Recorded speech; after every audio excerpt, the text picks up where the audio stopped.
نور رمضان، نور رمضان، نور رمضان، نور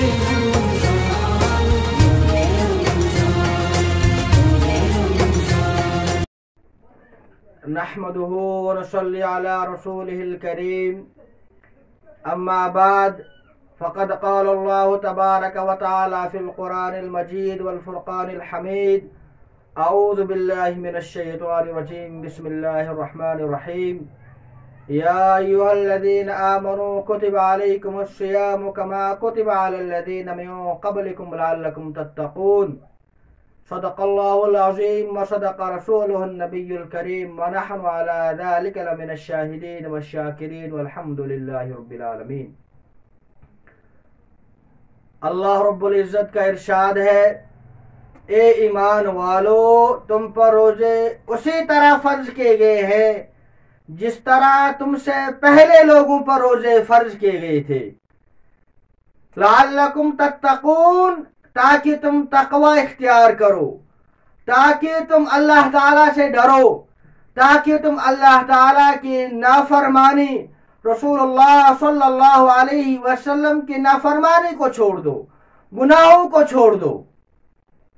جب ہم اس آیت کریمہ کے اندر غور کرتے ہیں تو آدمی آسانی کے ساتھ اس نتیجے پہ پہنچتا ہے کہ روزے کا مقصد ہی یہی ہے کہ انسان اللہ تعالیٰ کی نافرمانی نہ کرے، انسان گناہوں کو چھوڑ دے، انسان اللہ تعالیٰ کی بندگی اختیار کرے، انسان اللہ اور اللہ کے رسول صلی اللہ علیہ وسلم کی اطاعت میں زندگی گزارے. انسان ہمیشہ اس بات کا خیال رکھے کہ اللہ مجھے دیکھ رہا ہے، خوف خدا اس کے دل میں پیدا ہو جائے اور انسان گناہوں کو ترک کر دے. جس طرح انسان ماہ سیام کے اندر اللہ تعالیٰ کی نافرمانی نہیں کرتا ہے، جھوٹ نہیں بولتا ہے، غیبت نہیں کرتا ہے، اسی طرح انسان ماہ سیام کے علاوہ جو 11 مہینے ہیں ان میں بھی اسی طریقے سے زندگی گزاری.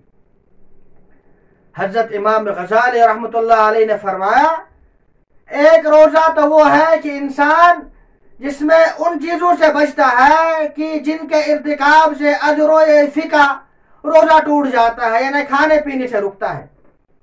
ایک وہ روزہ ہے کہ انسان ان چیزوں سے بھی بچ جائے جن سے روزہ ٹوٹتا ہے، اور انسان پورے جسم کا روزہ رکھے، زبان سے اللہ تعالیٰ کی نافرمانی نہ کرے، زبان سے جھوٹ نہ بولے، کانوں سے غلط بات نہ سنے، آنکھوں سے غلط چیز نہ دیکھے.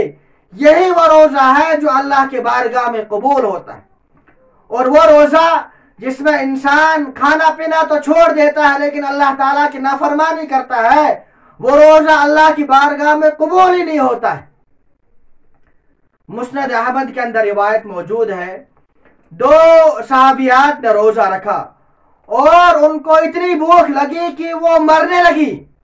رسول اکرم صلی اللہ علیہ وسلم کی خدمت عالیہ میں مسئلہ دریافت کیا گیا تو رسول اللہ صلی اللہ علیہ وسلم نے ارشاد فرمایا: انہیں بتاؤ کہ وہ پیالے کے اندر کیا کرے، الٹی کرے.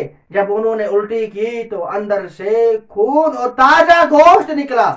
لوگ حیران ہو گئے، یا رسول اللہ صلی اللہ علیہ وسلم، ان کو تو بھوک لگ رہی تھی، یہ تازہ گوشت کیسے نکلا؟ رسول اللہ صلی اللہ علیہ وسلم نے ارشاد فرمایا: روزہ تو انہوں نے حلال چیز سے رکھا تھا لیکن انہوں نے حرام چیز سے افطار کیا، یعنی یہ غیبتیں کر رہی تھی. اسی طرح ہمیں بھی دیکھنا ہے، کہیں ایسا تو نہیں ہے کہ ہم دوسرے کی غیبت کر رہے ہیں، ہم جھوٹ بول رہے ہیں، ہم اللہ تعالیٰ کی نافرمانی کر رہے ہیں. کھانا پینا تو ہم نے چھوڑ دیا لیکن ہمیں کھانے کے ساتھ جھوٹ بھی چھوڑنا ہے، اللہ تعالیٰ کی نافرمانی بھی چھوڑنی ہے، رسول اللہ صلی اللہ علیہ وسلم کی نافرمانی بھی چھوڑنی ہے. تمام گناہوں سے بچنا ہے، تبھی اللہ کی بارگاہ میں قبول ہوگا. ایک روایت کے اندر موجود ہے: ما صام من ظل یأکل لحوم الناس، جو آدمی دوسروں کی غیبت کرتا ہے اس نے روزہ رکھا ہی نہیں، اس کا روزہ اللہ کی بارگاہ میں بالکل بھی قبول نہیں ہوتا ہے.